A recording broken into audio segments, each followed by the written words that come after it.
Hello everyone, hope you're doing well. It's time to go through a bunch of little pieces of info when it comes to the future with War Thunder. There's been a bunch of little articles here and there talking about different things, and, well, might as well cover them all in one video. The first one is the Pages of History for May. And the Pages of History is obviously a monthly thing, which gives you a bunch of historical tasks to do. Once you complete the historical tasks, you get the profile pic. This time, it's for Semyon Sorokin, and we've had the guy who raised the flag, we've had the guy who helped raise the flag, now we have the first guy to raise a flag. Basically, in the final stage of the war in Europe, the hoisting of the red flag over the Reichstag became a matter of Soviet national prestige. However, the building was turned into a fortress, which was defended by hundreds of Germans.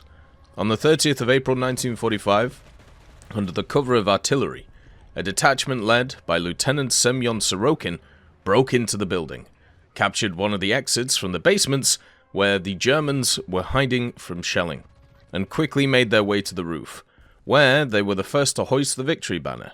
For his courage, Sorokin was awarded the title of the Hero of the Soviet Union. So there you go, that's his story.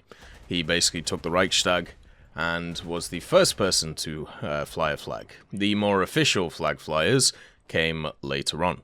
There is a bunch of different pages of history, starting off with Operation Oboe, which is from 1945. Should actually be kind of interesting, between the Allies and the Japanese. Then you have the Battle of Madagascar, which once again will be around those areas too, in 1942. The British troops landed on the island but failed in a frontal attack on the Vichy positions, and the battle dragged on until November, which will be quite interesting to see what vehicles are available there. There's also the end of the Second World War in Europe, so that will probably have the Victory Parade vehicles or something.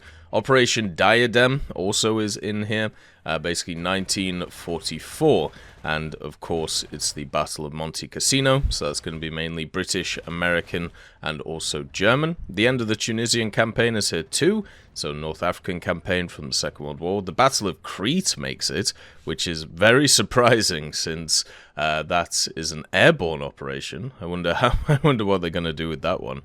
Probably mainly planes and naval. The Senga Line is also another one which came in. So this is going to be, I believe, a German, or it's an Italian one again. So it's going to be a German, British, American deal. And then the last one is the first flight of the F-4 Phantom II, which means all of the F-4 Phantoms are going to be available for it, which is kind of cool. We talked about it previously with the Page of History. I would actually much prefer if they did some like nation-specific ones too. So if it's like a Nation's Day, maybe they could be like, hey, if you play anything of rank 3 above in this nation, you get something out of it. I think that would be a nice expansion for the Page of History and work really well. The next piece of news is a decal being available for Golden Week in Japan. Now, Golden Week is a Japan holiday, basically 4 holidays in a row in the week. You have Showa Day, Constitution Day, Greenery Day, and also Children's Day. So it's a pretty busy week for Japan. And in War Thunder, we're going to have the Golden Week 2024 decal. All you got to do is play 3 battles using Japanese vehicles at rank 3 or higher to receive the Golden Week 2024 decal, and just rank 3 and you'll get them. So make sure to pick that up and get it sorted. We also had a changelog, which was update 2.35.1.66, and this one was quite cryptic, so it really needed the data mine, which we went through yesterday, to kind of go along with it. This was the one which changed APF-SDS and heat shells. Basically, the impact sectors of SPAL from APF-SDS and heat shells has been recalculated. For tank caliber APF-SDS, the spalling density in the range of 7 to 14 degrees has been increased, while the spalling density in the range of 0 and 7 degrees has been decreased. The spalling of APF-SDS from automatic cannons has been rebalanced to increase the amount of fragments in the range of 5 to 10 degrees. The spall dispersion range in a wide sector has been increased for rotating and also non-rotating shaped charge heat projectiles. The maximum spore dispersion angle of rotating shaped rounds has been increased from plus or minus 40 to plus or minus 50 degrees, with a slight increase in the wide sector spalling density.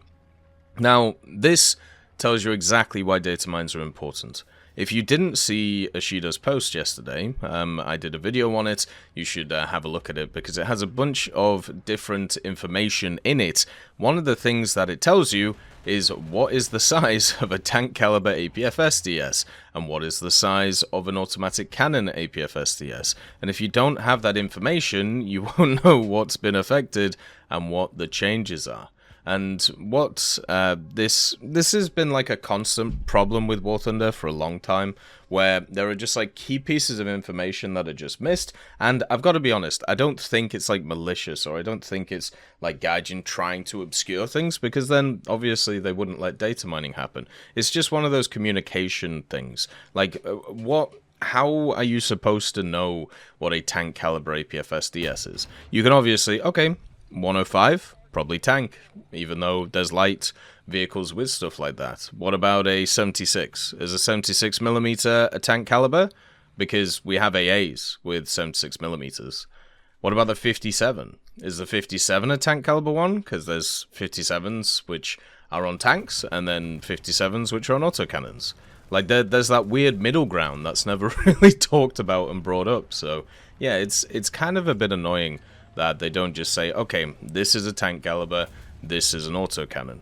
But luckily, as I said, we have data mines, so it's not a huge issue. They also changed the Su-22M3s that we talked about before, with the R60MK missile coming in instead of the R60M, since they're technically export vehicles, and then also the Su-22UM3K getting the ability for the R60MK missile too.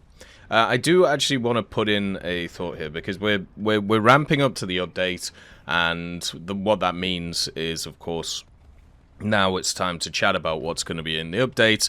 And since people are doing prediction videos, even though we know like 90% of the things that are coming in this update, but yeah, there's already questions which are starting off about like the active radar homing missiles and what they're going to change and what they're going to move in and what's going to go on. So I thought in this video I would basically just go through my thoughts, so then whoever is around can just look at this instead of me having to basically go through the same thing over and over again. So active radar homing missiles in their individual setup won't really change the game. And the reason for this is because the way that they functioned, at least on the dev server, was the same as active radar homing missiles in the way that they flew and in the way that they targeted.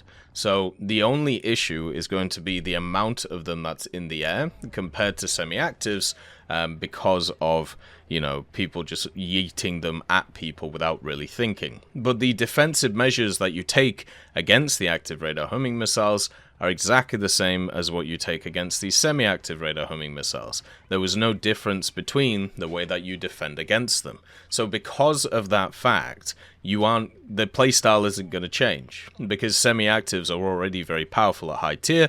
They made them even more powerful in the last update with the changing of radars automatically as you're locking onto targets. And basically, if they don't change any of those mechanics, right?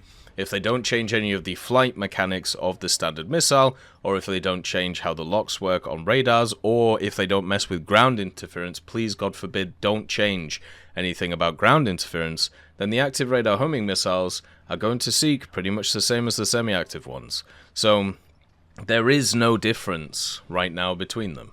There would be nothing apart from, as I said, you would get more people who would play like you do in the F-14, which already has active radar homing missiles, by the way, the good old Phoenix. So you would just see more people at the start of the game just launch missiles around the place and see what happens, and then go into IR mode because of the fact that a lot of missiles at high tier have IRCCM with their IR guided missiles, so they're able to dodge a lot of flares, and you can just chuck them at people and hope for the best. So I really don't think it changes a lot. I don't think we're going to see this massive, you know, switch in how people play. I honestly think we're going to have the same. People go into the battle, they headbutt each other as usual, they fire missiles at each other, try and take each other out, and then they will go in with the IRs and actually kill them. Because if you have, you know, a little bit of experience at high tier, you know how to dodge semi-actives. Mostly stay low to the ground and make sure that you are lower than the person firing the missile, and the missile will get confused and hit the ground. Or you can obviously notch against some of them, chaff against some of them, but that's more lower tier ones, and that's mainly due to the radar, and that's how to end up doing them. So yeah, I really don't think it's this huge thing, and I might be wrong, because they might change all of this stuff, but at this current time, if they just added them in today with no additional changes to mechanics or no additional changes to that, they would just act the same. So it wouldn't be a huge issue. But we'll see, won't we?